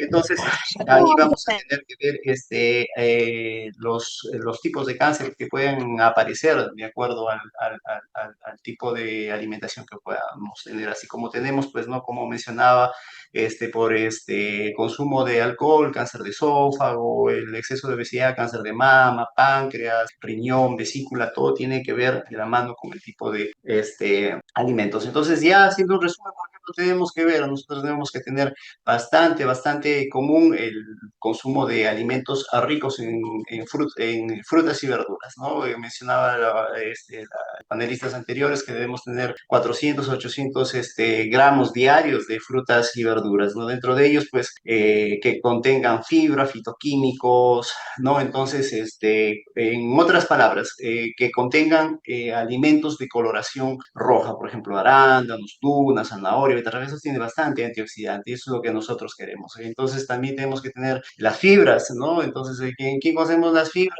Todo lo que vienen a ser las legumbres, frijol, garbanzo, todo lo que contienen, eso contiene vitamina B, que son muy importantes, ¿no? Para que nos van a ayudar a mejorar nuestro estado de defensa, sistema inmunitario. Entonces, en vez de preferir, como mencionamos acá, pan, arroz integral, mejores garbanzos, lentejas, que son mucho más completos y tienen mucho más nutrientes. Y las grasas saludables a base de omega 3, el aceite de oliva extra virgen pueden ser pues algunas alternativas porque contienen bastante polifenoles, contienen grasas buenas, ¿no? Que nosotros necesitamos. Y en especies de hierbas, que también lo ha mencionado por allí, la cúrcuma, el jengibre, ajo, té verdes son aquellos que contienen antioxidantes, ¿no? Entonces sí, eso es muy importante para nuestra alimentación. Acá hay una tabla más o menos de alimentos en los cuales nosotros debemos consumir más alimentos de tipo alcalino, ¿no? Que son más saludables a diferencia de un alimento tipo ácido. Esta tablita más o menos nos ayuda a ver quiénes son los alimentos más alcalinizantes, ¿no? Entonces, el lima, limón, aguacate, ajo, y los irritantes para nuestro organismo, el alcohol, el café, el chocolate, la gelatina, teniendo algunos alimentos medianamente alcalinizantes como trigo, quinoa, lentejas. Entonces, ¿qué quiere decir? Que estos alimentos, hablando a grosso modo, son aquellos que quienes van a tener mejor beneficio, me van a dar me va a permitir que mi organismo esté en un estado neutro, básico, que es lo que nosotros queremos, pues allí tenemos una lista, ¿no? Eso más o menos para tener en cuenta. Entonces, limitar el consumo de alcohol, como se mencionaba, que eso no escapa, hay algunos componentes del atrol que contiene el vino y etc., pero como son antioxidantes, pero hoy en día las industrias farmacéuticas ya tienen sintetizado este tipo de antioxidantes, lo pueden encontrar ustedes, ¿no? Entonces es totalmente distinto, ¿no? Entonces el alcohol, como mencionó, tiene bastante implicancia en la formación de algunos tipos de cánceres, lo he mencionado, boca, faringe, laringe, esófago, estómago, ¿no? Y evitar las carnes rojas o procesadas, ¿no? Porque estos contienen metabolitos que ayudan a alterar este pH alcalino y hacen que haya un proceso inflamatorio de todo el organismo. Entonces, ¿qué hoy en día vemos los azúcares añadidos y bebidas azucaradas, ¿no? Como las gaseosas, frugos, etc. Esos tipos de azúcares se absorben rápidamente en el estómago y no hacen el proceso de digestión, que es lo que nosotros queremos que sea lenta y productiva. Entonces eso hace, ¿qué es lo que hace en el organismo? Que aumente de peso la persona. Una de las cosas que también vemos en muchos de los pacientes es que no tenemos un orden en la alimentación. En la mañana es una alimentación, en la mañana y en el almuerzo es una alimentación básica y simple y es más contundente y abundante en la noche, ¿no? Chifa, una parrilla, toda esa energía, todo eso es nutrientes que nosotros utilizamos van a almacenarse en nuestro organismo y viene el sobrepeso, la obesidad, que es una de las características que nosotros también debemos evitar, ¿no? Y esto, por ejemplo, es un estudio donde nos menciona el exceso de comida ultraprocesada, ¿no? Que hoy en día nuestra alimentación peruana ya contiene algunos anuncios o nos menciona algunos símbolos que nos pueden ayudar a ver si tiene alto en grasas, alto en azúcar, contiene grasas saturadas, grasas trans, ¿no? Porque como mencionaba los compañeros, nos producen algún tipo de cáncer, ¿no? Entonces lo más común es el cáncer de páncreas, nos produce diabetes mellitus, la hipertensión, sobrepeso, etc., ¿no? Entonces, más o menos para tener en cuenta que una mala alimentación me puede llevar pues a algún tipo ya es demostrado de desorden y o levemente, ¿no? Como se menciona en este cuadro. El más convincente que nosotros tenemos es la de tipo 2 y el más leve es el cáncer colorectal, la obesidad, el síndrome metabólico, sí, algunas enfermedades hepáticas que podemos mencionar, ¿no? Entonces, ¿qué es lo que tenemos que tener nosotros que hacer? ¿Cómo prevenimos? Con una actividad física. ¿Qué es lo que nos recomienda la OMS? Una actividad moderada de 150 a 300 minutos a la semana, fuerte de 75 a 100 minutos. Eso es importante. Dieta más actividad física nos ayuda a tener un peso ideal y evitar algún tipo de enfermedades, no solamente cancerígenas. Y acá nosotros nos menciona de que debemos de tener, por ejemplo, la actividad física moderada o vigorosa. ¿Qué es lo que vamos a tener? Por ejemplo, vigorosa, correr, nadar, hacer simo deportes de competencia. El otro, moderada, pueden ser caminatas, sí, bailar, sí, eso es lo que más nosotros tenemos. ¿Qué es lo que me ayuda a regular la actividad física? Cáncer de seno, esófago, riñón, pulmón. Pero como vemos hoy en día, el paciente quiere realizar todas estas actividades una vez que ya tiene el diagnóstico, no de una enfermedad cancerígena, pero sí, o alguna enfermedad común, pero debería ser antes de que aparezca la enfermedad. ¿Sí? Entonces, el IMC es muy importante, es muy fácil, el peso sobre la altura al cuadrado, donde nos dice si es que estamos en un rango adecuado, debería ser de 18.5 a 25 o 24.9. Ese es nuestro peso normal, deberíamos estar todos. Pero ya al ser esta división, yo voy a tener que catalogar si mi obesidad tipo 1, tipo 2, tipo 3, dependiendo de cuánto tenga el valor de IMC. Y como mencioné, el peso pues me va a producir un montón de tipos de cánceres, como ahí lo volvemos a mencionar: tiroides, mama, hígado, estómago, páncreas, útero, riñón, ¿no? Entonces, esto es muy importante, controlar el peso. Nosotros debemos saber que en las mujeres el perímetro abdominal debe ser menos de 88 centímetros en la mujer y en el valor menos de 112. Entonces, como mencionaba, ¿qué es lo que me va a producir a grosso modo la obesidad o exceso de estrógenos? Estrógeno me va a ser una fuente muy importante para que pueda yo producir algún tipo de cáncer en el organismo, ¿ya? Y eso es más o menos lo que yo tenía para mencionarles el día de hoy. Espero que haya sido simple y contundente, más o menos como un resumen de todo lo que hemos hablado, y esperamos a las preguntas de que pueda hacer. Muchísimas gracias, doctor Hidrogo. Sí, acá tenemos unas preguntas que se les va a realizar a cada profesional. Luego vamos a ver las preguntas generales que son para los cuatro. Para la doctora Lady Carranza, por favor, desde su perspectiva clínica, ¿cómo cree usted que impacta el estado nutricional del paciente en la tolerancia a los tratamientos oncológicos, como mencionó, quimioterapia, radioterapia, cirugía? Ya, bueno, A las dos, ven. bueno, ¿sí me escuchan? Ahora sí, doctora. Ya. Sí, bueno, el aspecto nutricional o el estado nutricional de un paciente tiene un gran impacto en la tolerancia de los tratamientos oncológicos porque, bueno, como ya lo mencioné, en el caso de la quimioterapia o radioterapia hay bastantes efectos adversos. Entonces, si un paciente en primer lugar no ha sido diagnosticado desde, ¿no? Desde el inicio, cuando llega al hospital, debería tener eso, un paciente ya de inicio quizás con un mal estado nutricional, eso va a condicionar a que los tratamientos pues puedan fallar, ¿no? Porque ya empieza con una malnutrición, la quimioterapia genera pues hiporexia, náuseas, vómitos, el paciente no va a seguir un tratamiento regular, ¿no? Entonces sí tiene un gran impacto, ayuda a mejorar el sistema inmunológico, evitar complicaciones durante el tratamiento y a tolerar y hacer más llevadero todo el tiempo de los tratamientos, ¿no? Eso sobre todo. Muchísimas gracias, doctora. Para el doctor Hidrogo, ¿cuáles son las estrategias más efectivas que usted ha visto como salud pública para promover hábitos alimenticios que van a contribuir a la prevención del cáncer en la población en general? Mira, a experiencia personal, y digamos que ya está estipulado, es una dieta balanceada, que tenga que ver bastante el consumo de frutas y verduras, fibras, disminuir el consumo de carnes rojas, aumentar el consumo de carnes blancas. Dentro de las carnes blancas, de preferencia pollo, pescado, pichón, cuy, que no tienen componentes como el ácido úrico, que es uno de los componentes que se degrada cuando hay el consumo de carnes rojas.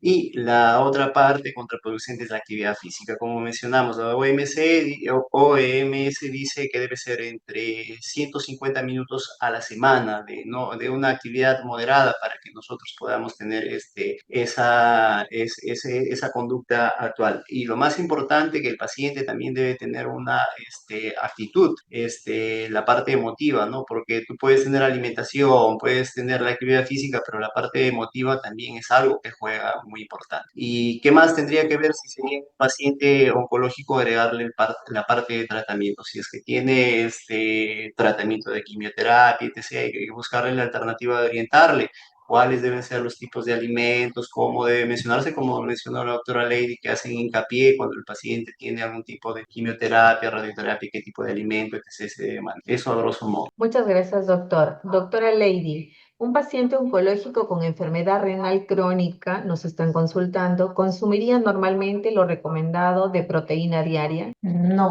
bueno, o sea, cada paciente hay que tener en cuenta que el manejo es individualizado, o sea, tenemos que ver el diagnóstico inicial, si es un paciente que tiene enfermedad renal crónica, va a haber cierto problema en cuanto a la depuración de proteínas, ¿no? Entonces sí tiene que pasar una evaluación nutricional previa para poder ver, ¿no? Su índice de masa corporal, para ver también su función renal, ¿no? También previamente se tienen que tomar análisis de creatinina, ver la hemoglobina, porque la mayoría de pacientes con enfermedad renal también tienden a padecer anemia, déficit de la eritropoyetina.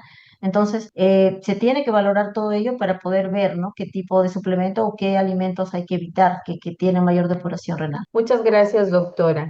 Con respecto ahora a la licenciada Mariel, nos están consultando. ¿Los alimentos transgénicos influyen como factor de riesgo para el desarrollo de cualquier tipo de cáncer? Bien, buenas tardes. En cuanto a lo que son los alimentos transgénicos, todavía están en estudios, sin embargo, bueno, se sabe que la más conocida es la soya, ¿no? La transgénica. Pero también hay que tener en cuenta que esta de aquí, sobre todo, está limitada en pacientes que reciben terapia hormonal o que tienen, bueno, pues alteraciones, ¿no? Hormonales, pero en sí o que hay asociación con algún tipo de cáncer o algo, no hay todavía, no hay una asociación fuerte ni clara. Muchísimas gracias, licenciada Mariel. También hay otra pregunta acá. ¿Qué patrones dietéticos y alimenticios tienen como evidencia más sólida en la prevención del cáncer? ¿Y cuáles deberían priorizarse en la dieta diaria? Sí, ¿qué patrones dietéticos y alimenticios tienen una evidencia más sólida en la prevención del cáncer? ¿Y cuál cree usted que debería priorizarse en la dieta diaria? Bien, según las diversas ponencias, empezando con la mía, está mayormente el consumo pues de frutas y verduras, ¿no? Sobre todo lo que es, bueno, la recomendación es de 3 porciones de frutas al día y 2 de verduras. Hay que incluir diversos colores, hay que tener en cuenta la variedad. Es importante porque ya hemos visto también que cada color aporta un antioxidante distinto. La mayoría de los compuestos bioactivos que aún faltan estudiar es a nivel de vegetales, ¿no? Frutas y verduras. Pero también no hay que dejar de lado, por ejemplo, el consumo de sal, ¿no? Por ejemplo, el moderar el consumo de sal y de azúcar, ya que se ha visto, pues bueno, la sal, un consumo alto aumenta el riesgo de cáncer de estómago y en cuanto al azúcar, favorece también el aumento de peso y estamos viendo que lo que es el mantener un peso adecuado es clave para reducir el riesgo de esta enfermedad, ¿no? En los pacientes. Muchísimas gracias, licenciada. Justamente también nos están consultando acá. Nos dicen, en los últimos tiempos están mencionando que la manteca es mejor que los aceites vegetales. ¿Cuál es su opinión? La manteca, a diferencia de los aceites vegetales, bueno, ahí mayormente es por el tipo de grasa, ¿no? Porque la manteca es grasa saturada, a diferencia de los aceites. Entonces, al tener un contacto con temperaturas altas, estas grasas saturadas se mantienen, o sea, no se alteran. No ocurre lo mismo con los aceites vegetales. Tienden a crear radicales libres cuando se someten a altas temperaturas, sobre todo si pasan a los 200 grados centígrados. Entonces, ahí aún es controversial porque sobre todo el tema de los pacientes que ya tienen alteraciones en lo que es los lípidos en sangre, ¿no? Con ellos, por ejemplo, no puedo indicarles yo que cocinen con manteca. Ellos igual va a ser a la plancha, al horno, al vapor. Ahora, hay por ejemplo, el aceite de oliva. Se ha visto que para cocción resiste un poco más, pero no el extra virgen, sino el aceite de oliva que no es el extra virgen, que es el otro aceite. Entonces, con ese sí se puede cocinar en mínimas cantidades, es decir, ¿no? Si yo quiero de repente, no sé, cocinar un poco un arroz o hacerme un pollo a la plancha, ¿no? Puedo utilizar un poco de este aceite. Y de preferencia también no hacer que se caliente mucho, o sea, echarlo como que a mitad de cocción, ¿no? A mitad de cocción. Yo dejo primero que se prepare el pollo un poco y ya casi por el último le puedo agregar el chorrito del aceite, ¿no? Para que pueda mejorarle el sabor, quizá por ahí darle un cambio, ¿no? Pero en cuanto a la manteca, en realidad no la recomendamos. No la recomendamos porque mayormente, bueno, y peor aún si es paciente de mama, por ejemplo, ¿no? En los pacientes de mama hay que tener bastante control con lo que es la cantidad de grasas saturadas, ingesta de grasas saturadas. Entonces, no, en realidad yo casi no la recomiendo, manteca, ¿no? Hablo desde mi punto de vista como yo, es lo que yo recomiendo a los pacientes. Gracias. Muchas gracias, licenciada. Para la doctora Lady Carranza, ¿con qué frecuencia observa en su práctica diaria que una mala nutrición preexistente o desarrollada durante el tratamiento oncológico afecta de manera negativa el pronóstico de sus pacientes? En realidad es bastante frecuente, ¿no? De por sí, la mayoría de pacientes no vienen con un estado nutricional adecuado, óptimo, ¿no? La mayoría, sobre todo por la misma enfermedad, ¿no? Que es de una neoplasia, siempre tienden a venir ya con mal estado nutricional, vienen caquéticos o ya vienen con bajo peso. Entonces, durante los tratamientos, después de la primera quimioterapia, que en el caso de oncología damos quimioterapia o inmunoterapia, vemos sí que el paciente tras la primera quimioterapia pues tiende a haber una ligera disminución de peso o nos manifiestan, ¿no? Las náuseas, los vómitos y esas molestias son las que condicionan que el paciente tenga, pues tienda a comer menos, ¿no? Después de la primera quimioterapia, la mayoría, más de un 70%, sobre todo las quimioterapias, nos dicen que sí hay una disminución, ¿no? Entonces es ahí donde se da todas las recomendaciones o tenemos que ajustar quizás las dosis, ¿no? De la quimioterapia, porque hay que ir tras cada atención ir valorando el peso, ¿no? Quizás a veces una mala costumbre de algunos médicos podría ser que siempre con el mismo peso se trabaja y no, siempre hay que pesarlo y tallarlo para poder corregir las dosis, ¿no? De acuerdo a la tolerancia del paciente. Muchas gracias, doctora. Justamente en base a esa respuesta que usted nos da, también nos consultan acá con respecto a la nutrición, licenciada Mariel. El paciente oncológico bajo tratamiento, ¿cuáles han sido para usted los desafíos nutricionales más comunes que ha visto y cómo se han abordado desde el punto de vista dietético? Bueno, hay varios casos, hay varios casos y la verdad es que muy aparte del rol que cumplimos como nutricionistas en brindar las orientaciones en lo que es cómo se deben alimentar, sea un paciente caquético, ¿no? O un paciente con un estado nutricional deficiente, en este caso, ¿no? Incluyo mucho lo que es la parte emocional, ¿no? Ojo, no es mi tema, no es mi cancha, eso es tema del psicólogo, ¿no? Tema psicológico, pero sí brindo apoyo a la familia con mis recomendaciones porque la familia viene a ser un sustento para estos pacientes, ¿no? O sea, mejor dicho, hay que tratar de dar ciertas barreras, como por ejemplo la frustración que ellos sienten al no poder de repente alimentarse o no tener, quieren comer, tienen la sensación de comer, pero ya no les permite más, no les admite su estómago, ya no les admite comer más. Entonces, ahí se diseñan, hay que diseñar diversos horarios, diversas preparaciones, diversas cantidades adaptadas a estos pacientes, ¿no? Y de todas maneras, como repito, la consejería va unida a la parte familiar, o sea, la familia que apoya en este caso la alimentación del paciente. Y con eso, lo más importante es tener en cuenta metas realistas con los pacientes, ¿no? Porque yo no le puedo exigir al paciente que ya me venga, si le falta 5 kilos de peso, que el otro mes ya me venga con 5 kilos, porque si no viene con esos 5 kilos, se va a frustrar y yo tampoco no le voy a estar llamando la atención. Pero sí hay que, bueno, se maneja en lo posible con ello, tanto con la alimentación y pues de hecho que también con el soporte nutricional, ¿no? Que va adherido a la alimentación, sobre todo hablo en los pacientes con bajo peso, o mejor dicho, que ya están caquéticos, ¿no? Que ya tienen una pérdida muscular notoria. Eso es mayormente cómo se viene trabajando con ellos, ¿no? Bueno, si ya también son pacientes paliativos, igual también siempre hay que tener en cuenta sus gustos y preferencias y siempre hay que tener en cuenta el ambiente también en el que reciben la alimentación, ¿no? O sea, si es un ambiente hostil, no van a comer, ¿no? Si no es un ambiente que esté relajado, si él mismo no está relajado, pues no va a comer. Son temas que también se incluyen y que también influyen en la alimentación de estos pacientes. Muchísimas gracias, licenciada. Última pregunta individual.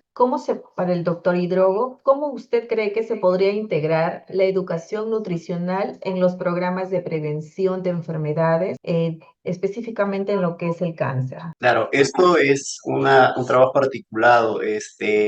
Bueno, el Ministerio de Salud sí cuenta con ya este tipo de alimentación desde que el niño, desde que es un niño de 1 mes a 2 meses, ya hay un tipo de alimentación y de prevención hasta cuando es adulto. Entonces ya hay guías y normas que maneja el Ministerio de Salud. Entonces sí se está enfocando, pero me parece de que debería tener un poco más de énfasis porque la población no está enterada casi de este tipo de planes que tiene, porque hay incluso formas de forma de cómo preparar los alimentos. Hay unas guías que había leído. Entonces, es muy importante como parte de la prevención y de la promoción de la salud en el nivel 1 debería ser básico, que los compañeros del área de salud deberían promocionar este tipo de alimentación para prevenir algún tipo de enfermedades. Muchas gracias, doctor Hidrogo. Ahora sí, una pregunta para nuestros 4 panelistas. ¿Cómo pueden ustedes, de acuerdo a sus diferentes disciplinas que ustedes tienen, ¿no? Oncología, promoción de la salud, nutrición, enfermería, ¿cómo creen ustedes que se podría trabajar de manera más integrada, de tal manera que se pueda optimizar la atención nutricional en el paciente oncológico y en la prevención del cáncer? Doctor Hidrogo. A ver, lo que pasa es que, como hacía mención acá, por nuestro instituto, nosotros ya recibimos un paciente que tiene un diagnóstico de cáncer. Entonces, la parte de nutrición, la alimentación de acuerdo al tipo de cáncer. Entonces, yo soy de la idea de que el tipo de prevención que debería darse para evitar no solo alguna enfermedad cancerígena, como mencionaba, algún tipo de enfermedad común, diabetes, hipertensión, el hipotiroidismo, etc., debería hacerse en los niveles básicos, ¿no? Con una adecuada promoción, que es un nivel 1 de promoción de la salud, ¿no? Muchas Que gracias, nosotros doctor. Doctora Lady, adelante. Ya, bueno, yo vería desde el punto de vista ya del tratamiento del paciente oncológico, creo que se podría trabajar de manera integrada, bueno, de manera multidisciplinaria, ¿no? Concientizar a los demás médicos de las diferentes áreas, quirúrgica, radioterapia, ¿no? Y medicina oncológica, que cada área respectiva, cada médico siempre resalte o tome en cuenta la importancia de un adecuado peso y talla de los pacientes en el momento de admisión, de cada consulta, ¿no? Que también se trabaje de manera articulada con enfermería para que se realice un buen peso y talla, o sea, un adecuado de triaje al momento de la atención en la consulta, ¿no? Y quizás charlas informativas, concientizar a los demás médicos que en cada consulta se vaya evaluando o reevaluando los pesos, o sea, valorando cómo está yendo, ¿no? Su estado nutricional del paciente, y de eso de manera oportuna poder referirlo o poder que tenga una consulta ya con el área de nutrición, ¿no? Desde un inicio y durante todo el tratamiento, incluso hasta el final, ¿no? Muchísimas gracias, doctora. Licenciada Mariel. Bien, sí, yo también quería dar mi punto de vista.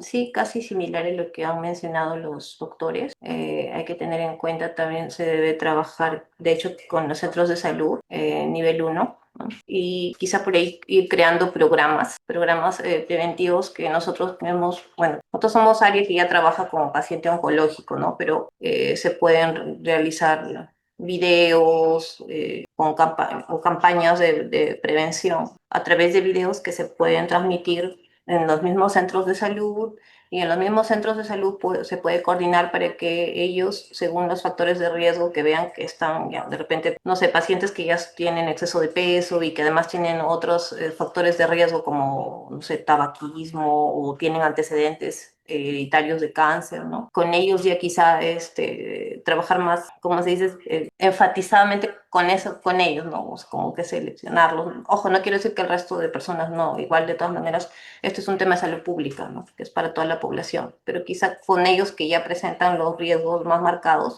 con ellos enfatizar un poco más, ¿no? Esos cambios.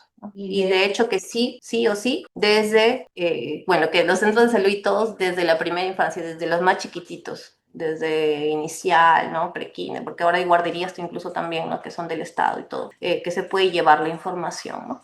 o a los mismos docentes a través de sus docentes, pues son muy chiquititos tampoco, ¿no? Muchísimas gracias, licenciada María. Licenciada Vicky. Gracias, Ali. Bueno, desde mi perspectiva, en la parte de prevención, voy a hablar del otro lado en donde justo yo estoy laborando, que es el área de telesalud. Ahora tenemos las herramientas de telecapacitación y tele-IEC. Por la parte, por ejemplo, de oncología, acá se le hace invitación a profesionales que se encuentran en otras IPRES y también de IREN para poder hacer capacitaciones en tema de nutrición oncológica. Tenemos a la licenciada María Angulo, que creo que se puede coordinar para ir haciendo estas capacitaciones directas a profesionales de la salud. Y en cuanto a tele-IEC, hacer más difusión, no solo de charlas por videoconferencia, también como lo mencionó ella, trabajar con pequeños videos de difusión, los podcasts, los reels, que trabaja bastante. O sea, este es un trabajo multidisciplinario que se hace no solamente el profesional de salud, sino también con nosotros, con el personal de imagen institucional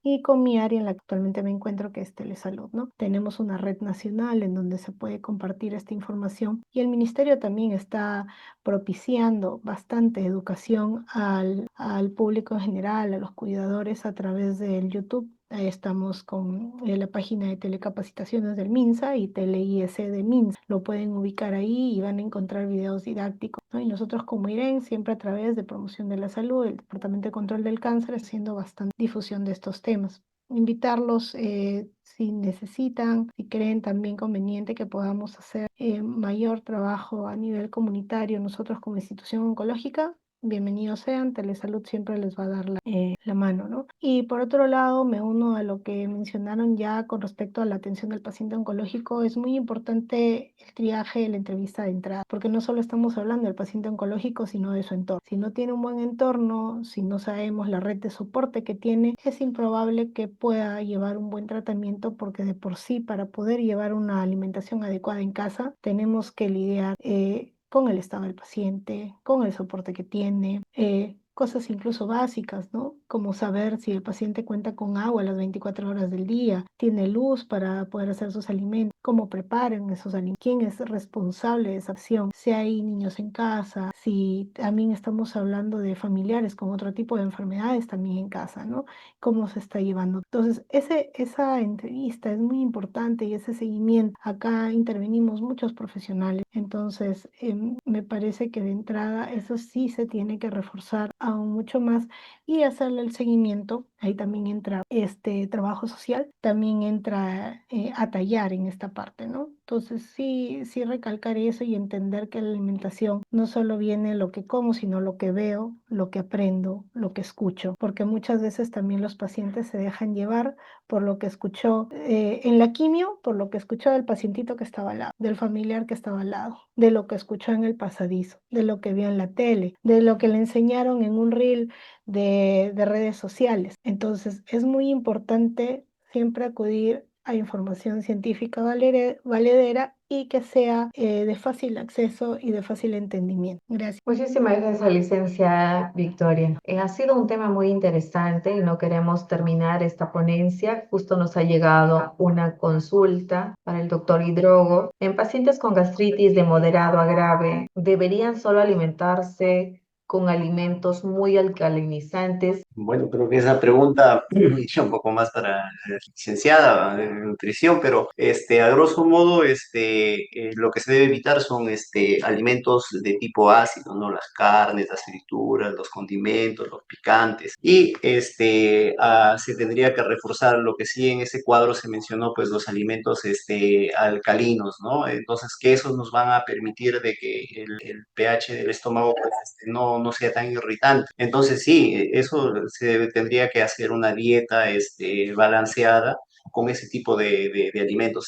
Sí tendría que encajar con la tabla que se les presentó porque el estómago de este paciente pues está debilitado y si tú lo vas a potenciar, por ejemplo, con carnes rojas, vas a potenciar la enfermedad. Sería ideal, ¿no? Puede valorar esa tablita. Muchísimas gracias, doctor Hidrogo. Bueno, hemos abordado acá temas diferentes, puntos de vista del médico oncólogo, promoción de la salud, licenciada en prevención, la licenciada en nutrición, ¿no? Y nos ha quedado acá muy en claro que la nutrición es un pilar fundamental, tanto para la prevención como para el fortalecimiento de nuestro cuerpo ante la enfermedad, el tratamiento, como soporte y como mejora de la calidad de vida de nuestros pacientes oncológicos. De parte del Departamento de Promoción de la Salud, quisiera extender mi más sincero agradecimiento a cada uno de ustedes, estimados panelistas, por compartirnos su conocimiento y su valiosa experiencia para poder enriquecernos sobre el tema. Esperamos, para estimados participantes, que esta mesa redonda les haya servido a ustedes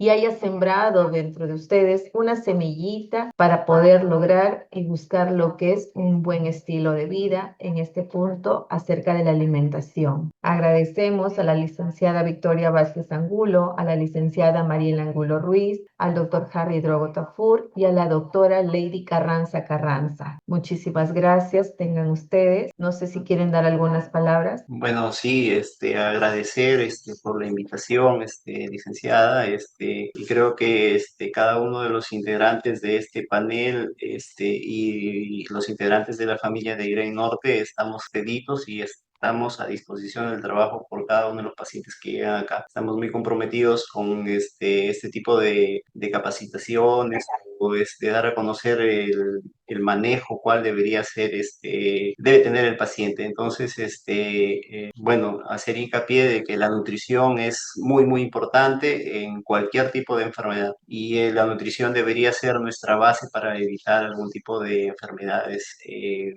conforme vamos avanzando en la etapa de la vida. Gracias. Gracias, doctor. Agradecemos entonces nuevamente a todos ustedes. Muchísimas gracias. Nos vemos entonces, participantes. La próxima presentación es el miércoles 20 de agosto con el tema cáncer de páncreas, riesgos, síntomas y nuevas investigaciones. Nuevamente, médicos, licenciadas, muchísimas gracias. Que tengan muy buena tarde.